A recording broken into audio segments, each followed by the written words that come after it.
All right, so get this. We're diving deep into a world where borders are kind of fading and connections are everything.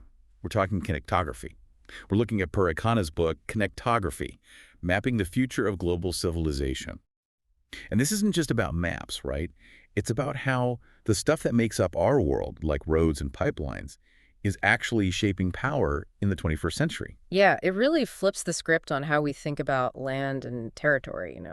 Connectography, it shows us a world where influence comes from these intricate networks and having the right access points. So less about grabbing land and more about, like, cleverly weaving yourself into the global web, right? Exactly. Khanna calls this the Great Supply Chain War. It's like, instead of armies fighting, we have countries, mainly the US and China, competing to be on top, but through these super complex systems of infrastructure and trade routes. It's all about getting access to those must-have resources, the newest tech, and all those new markets everyone wants a piece of. So basically, the size of your army doesn't matter as much as how strong your connections are. Is that right? Exactly. Khanna argues that in this new war, the most connected power, not necessarily the biggest, is the one in control. Now, this is where I got a little lost. Khanna talks about smart friction. Mhm. To be honest, I was picturing, like, speed bumps popping up on global trade routes. Help me out here. What's the real story? I like the image, but think of it less about stopping trade and more about controlling it strategically. Countries are using policies to create a kind of friction that gives them a leg up.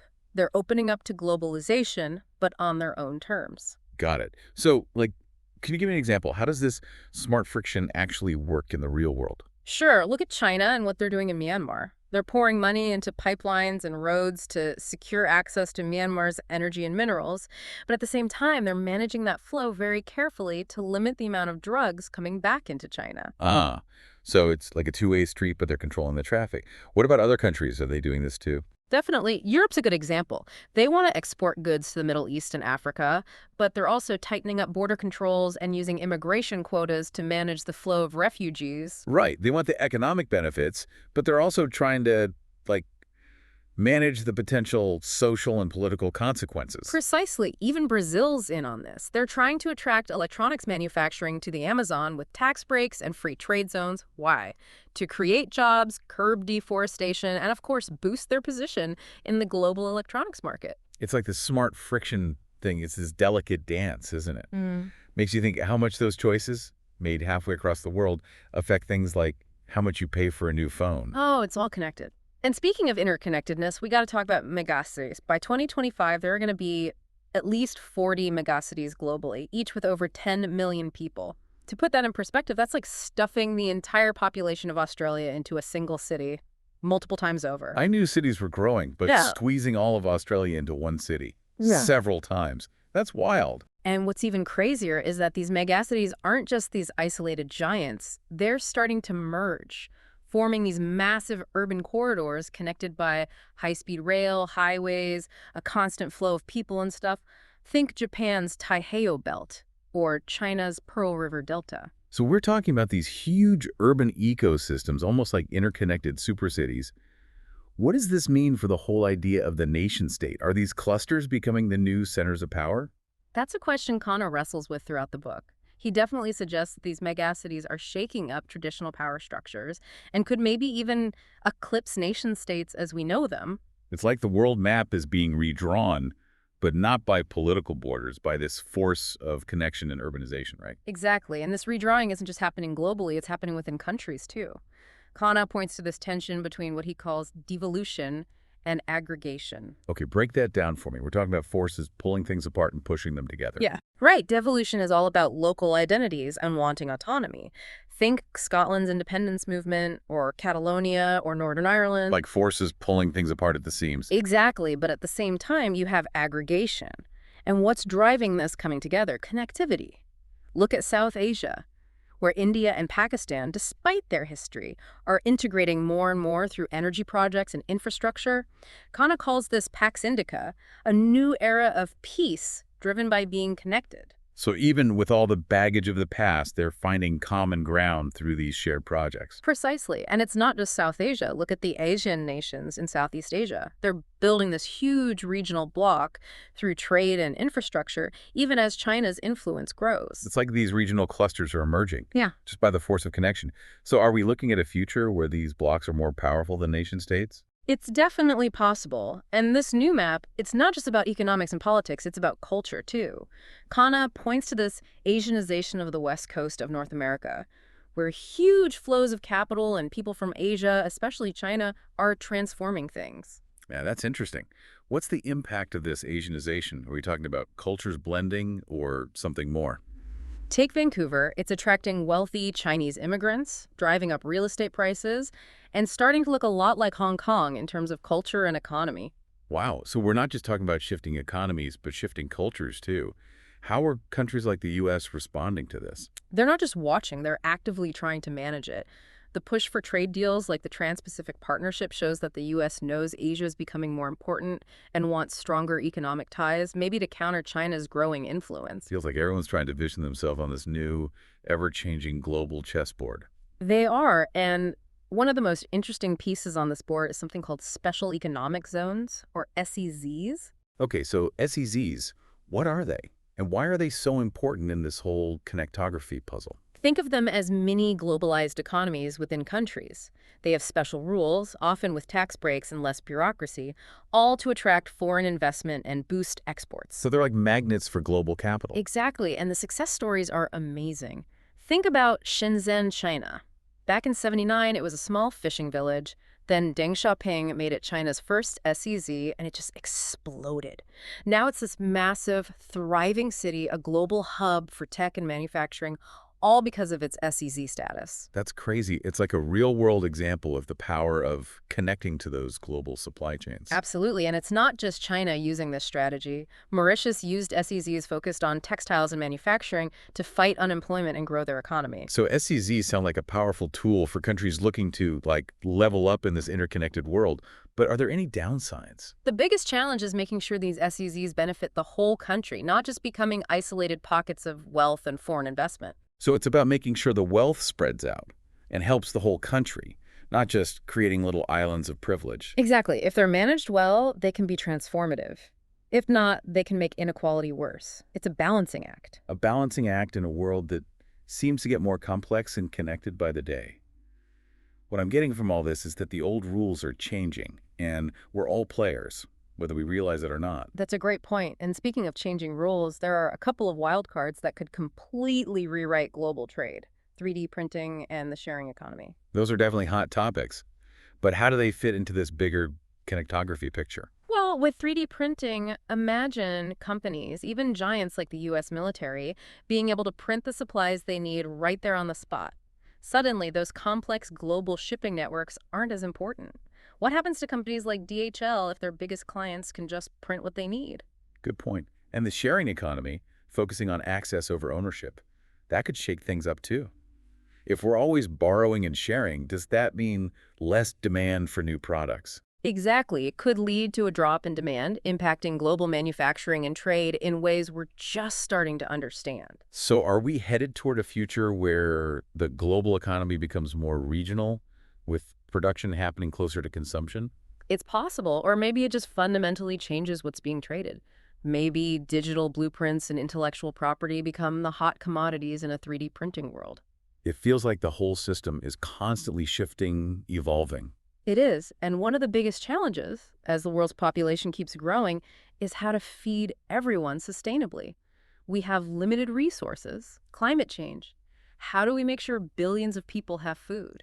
That's a huge question. Are there any solutions out there that give you hope? Khanna points to some amazing innovations in food production, things like hydroponics and aquaponics. High-tech farming. Okay, but how do these actually solve the problem of feeding more and more people? Imagine these high-tech greenhouses like the ones FamGrow makes. They use LED lights and mist-based fertilizer to grow food 24/7 no matter the weather or soil quality. They can grow tons of food using way less water and land than traditional farming. So we're talking super efficient, localized food production, almost like food factories. Exactly. And think about countries like the UAE or Singapore, which rely heavily on food imports. Imagine if they could produce all their own food using these methods. That would be incredible. Talk about being resilient in the face of global disruptions. And then there's aquaponics, taking it even further. Think data centers, but instead of processing information, they're growing food using a system of fish and plants. It's incredibly efficient and sustainable. It's like science fiction coming to life. So we have technology that could reshape global trade, revolutionize food production, all while creating more localized and resilient systems. But as we rely more and more on these complex global supply chains, there's a new power dynamic emerging that we need to watch out for. Khanna calls it the rise of supply chain empires. Okay, who are these new emperors? What does a supply chain empire look like? It's not traditional nation states anymore. It's these powerful companies, especially the ones involved in mining and energy. So companies like, say, Barrick Gold or Gabriel Resources, I know they're huge in the mining industry. Exactly. And they operate in countries that are often desperate for foreign investment, which gives them a lot of power to set the terms. So are these companies becoming the new power brokers? Able to hold governments hostage with the promise of investment? It's a real worry. Khanna highlights some unsettling examples of this dynamic playing out. Take Romania. They've been battling with Gabriel Resources over this huge gold mine. The company wants a huge share of the project with very little oversight, but Romanians are worried about environmental damage and the long-term benefits for their country. It's a classic case of corporate interests versus national sovereignty. And what about Barrick Gold? I know they've had issues with their operations in other countries, too. Yes, Khanna talks about their activities in Chile, where they were fined and their operations were frozen because of environmental concerns. It's another stark example of how these supply chain empires can clash with local communities and national interests. This is kind of scary. It makes you wonder if there's any way to ensure responsible resource management. When these companies have so much power, can national sovereignty really stand up to these corporate giants? That's the big question. Can we find a way to balance the need for investment with the need for sustainability and responsible management of resources? It's a challenge we have to face head on. Absolutely. And as if all this wasn't complicated enough, kind of throws in another curveball, Yeah. the rise of what he calls global citizens. What's so interesting about this is how it challenges our traditional ideas of identity and belonging. People, especially those in globally connected fields, are identifying more with professional networks and global communities rather than just their home country. So their sense of belonging is rooted in these global flows of people and ideas rather than a specific place. Exactly. Think of consultants who travel the world, working on projects for multinational corporations. Where is home for them? Is it where they were born, the city where they have an apartment, or this global network of colleagues and clients they interact with every day? The lines between here and there are getting blurry. They are, and this raises some big questions for the 21st century. What does citizenship even mean in this context? What happens to national identity when people are rooted in these global networks? It's a whole new way of thinking about who we are and where we belong in a world that's constantly changing and connecting. It is, and as we wrap up this first part of our deep dive, it's clear that connectography isn't just about maps and infrastructure. It's about a fundamental shift in how the world is organized and how we see our place in it. It's like we're looking at a brand new map of the world, one that's constantly being redrawn by the forces of connection. And believe me, this is just the beginning. We have a lot more to uncover in the next part of our deep dive into connectography. Welcome back to our deep dive into connectography. We've covered so much ground already, from McVillities to supply chain empires, but Parag Khanna, he doesn't stop there. His book really gets into what all this means for the future of, well, the planet. Okay, so let's talk about that future. What does this connected world mean for the challenges and maybe even the opportunities that are ahead? One of the biggest things Khanna tackles is the future of essential resources, especially with a growing global population, right? More people mean more demand for food, water, energy, everything we need to keep things running. Those aren't exactly unlimited, right? Yeah. Are we heading for a future where we're fighting over scraps, or are there solutions that could lead to like a more sustainable future? What's Khanna's take on all this? He's definitely not saying it's all doom and gloom, but he's not sugarcoating the challenges either. He highlights the very real dangers of, unchecked exploitation of resources, especially by those powerful supply chain empires we talked about. You're talking about those mining companies, for example, operating without much regard for the environment or the communities they affect. Exactly. Khanna argues that kind of short-sighted approach to resource extraction is, well, it's just not sustainable. It's like spending all your money without ever making a deposit. Eventually, you're going to go broke. So we need a new approach, a more sustainable model for managing the planet's resources. Where do we even begin with something that big?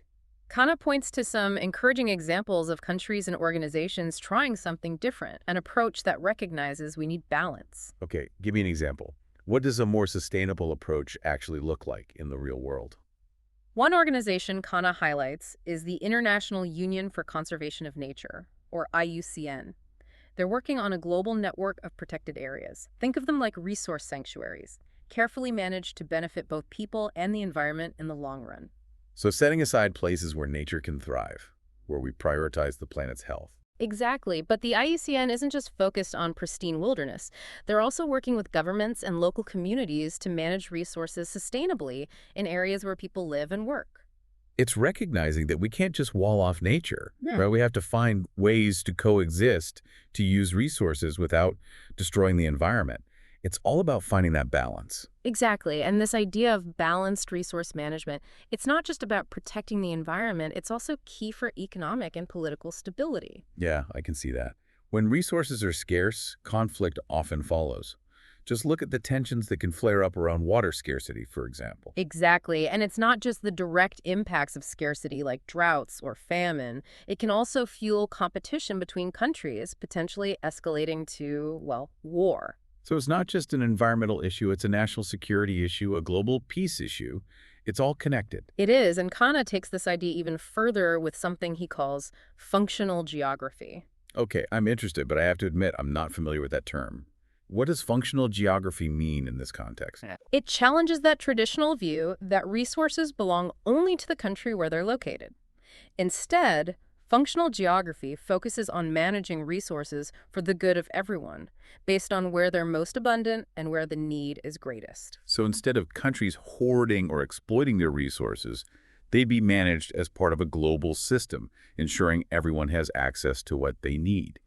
That's a very different way of looking at things. It is a pretty radical idea, but it might be necessary, especially as we face the growing pressures of a rising population and the impacts of climate change. It's like we have to move beyond borders and national interests and start thinking about managing the planet as one interconnected system. That's the core of functional geography, and we're actually seeing bits and pieces of this kind of thinking already.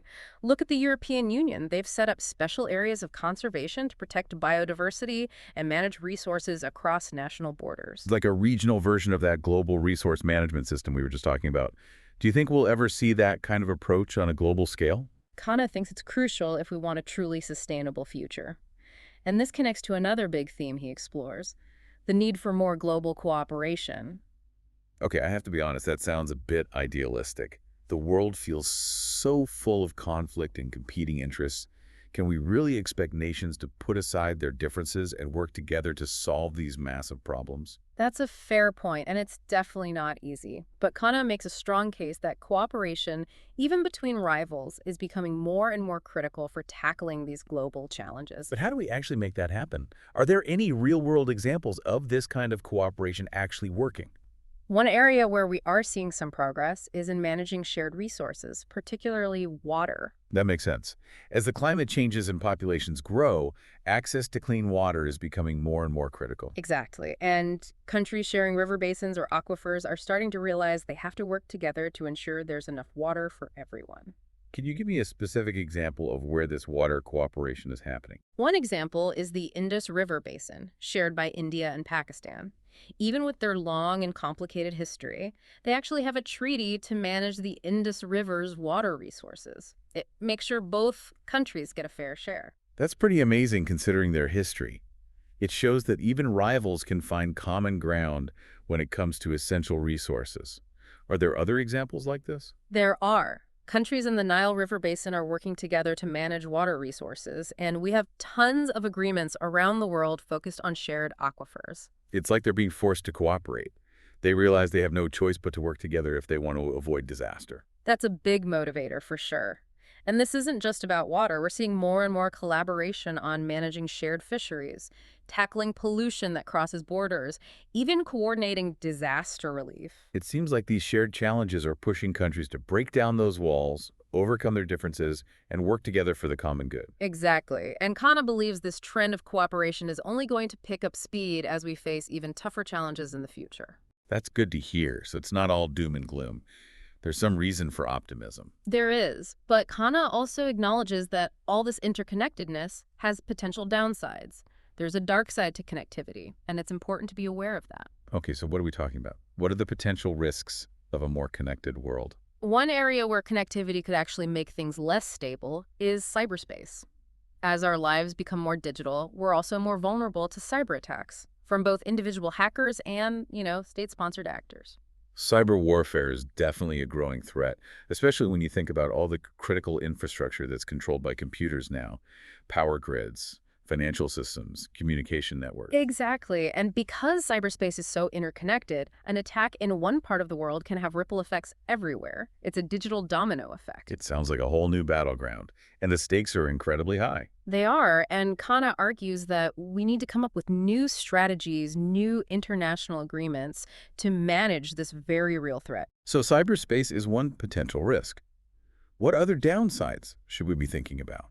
Another concern is that a more connected world could speed up the spread of disease. We've seen firsthand how quickly a virus can go global.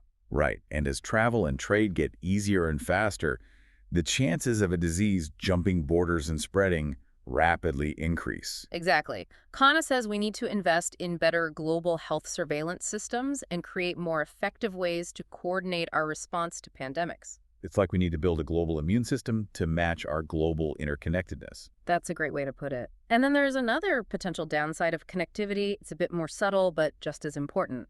The potential erosion of cultural diversity. I'm curious about that. I always thought of globalization as bringing people closer, promoting understanding between cultures. How could it actually threaten diversity? It can definitely foster understanding, but there's also the risk that as we become more connected, we lose those unique cultural differences that make our world so rich and vibrant. It's like the global village becoming a global monoculture. That's the danger. Think about how American fast food chains and Hollywood movies are spreading everywhere, often pushing out local traditions and customs. It's a cultural homogenization, Yeah, a flattening out of differences. How do we prevent that? Can we even prevent it in a world that's becoming more and more connected? Khanna argues that we need to be aware of this risk and actively work to preserve cultural diversity. It's about celebrating and promoting those differences, even as we're building more connections. It's about embracing the global, thinking globally, but acting locally. Exactly. And this leads to another important point Khanna makes.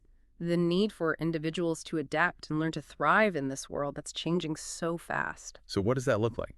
What does it take to be successful in a world shaped by connectography? What kind of skills and mindsets do we need? Khanna thinks we need a new set of skills and a new way of thinking. We need to be adaptable, lifelong learners who are comfortable in different cultural contexts. So being open to new experiences, new ways of doing things, and comfortable with change. Exactly. And we also need to be okay with ambiguity. The world is getting more complex and unpredictable, and there's no easy answer to many of the challenges we face. So it's about learning to navigate uncertainty, being willing to experiment and adapt as we go. Right, and strong communication skills are essential too.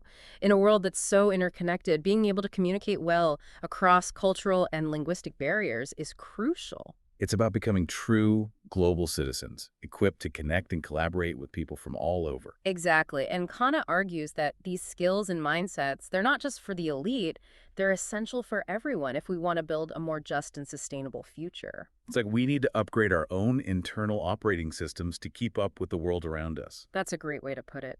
And as we wrap up the second part of our deep dive, I think the key takeaway is that connectography offers a really compelling vision of a future shaped by connection, not division. It's a future full of both huge challenges and incredible opportunities, one that demands we rethink our assumptions and embrace new ways of thinking and acting. All right, welcome back to the deep dive. Feels like we've gone through a whole universe of information on connectography, from supply chain empires to those high-tech greenhouses feeding the world. But now I want to see how these big ideas actually play out, in the real world. Yeah, it's one thing to talk about these global forces, but seeing them in action and real projects and places really makes it hit home. So for this last part of our dive, let's zoom in and see connectography happening. Let's start with those megacities we talked about. They're evolving to something even bigger, right? Mega regions, I think. You got it. Mega regions are like megacities on steroids, a bunch of cities and their surrounding areas all fused together through transportation, infrastructure, and economic activity.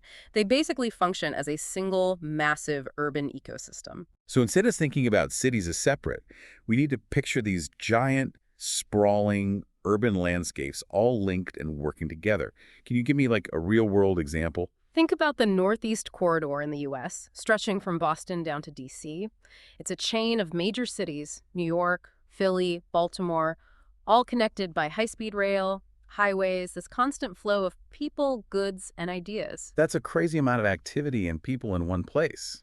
It really is a megalopolis. It is, and these mega regions are popping up all over, driven by globalization and people moving to cities. You see it in Japan's Taiheiyo Belt, from Tokyo to Osaka, and China's Pearl River Delta with Shenzhen and Guangzhou. These mega regions, they're becoming economic powerhouses. But they also come with new challenges, right? Yeah, How do you govern something that spans traditional political borders? that's a big one. The systems we have now, they're struggling to keep up with this new reality. Khanna argues we need governance models that are more flexible, more adaptable, that can work across different jurisdictions and coordinate on a regional, even global scale. So we're talking about stronger regional bodies and international organizations, right? Exactly. We need structures that can handle these complex, interconnected issues. Look at the European Union. It's not perfect, but it's an example of a supranational body dealing with shared challenges across multiple countries. And what about those global challenges we've been talking about, like climate change and resource scarcity? Are there any signs that international cooperation is actually making a difference? There are definitely signs of progress, although it can feel really slow sometimes. Take the Paris Agreement on climate change. It's not perfect, but it shows that countries are at least recognizing the need to work together to lower emissions. It's a start, at least. Yeah. What about those supply chain empires? Are they changing their ways, becoming more responsible, more sustainable? Well, there's definitely a growing awareness of the need for corporate social responsibility. More companies are realizing they can't just focus on profits. They need to think about their environmental and social impact too. It's that triple bottom line, right? Yeah. People, planet, and profit.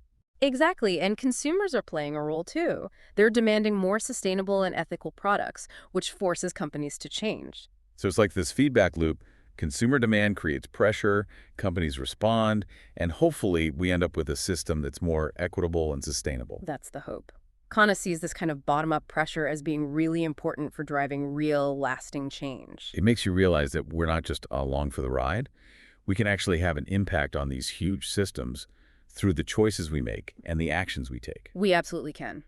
And as we wrap up our deep dive into connectography, the picture we see is a world that's always changing, reshaped by these powerful forces of connection. It's a world full of contradictions and complexities, but as Khanna suggests, ultimately it's a world where our interconnectedness could lead to a more peaceful, prosperous, and sustainable future. It's been a wild ride, and you've given me a lot to think about. Before we go, I want to leave our listeners with one last thought. Khanna ends his book with this vision of functional geography, the idea that we need to manage resources for the good of everyone, not just for individual countries. Could this be the key to a truly sustainable future?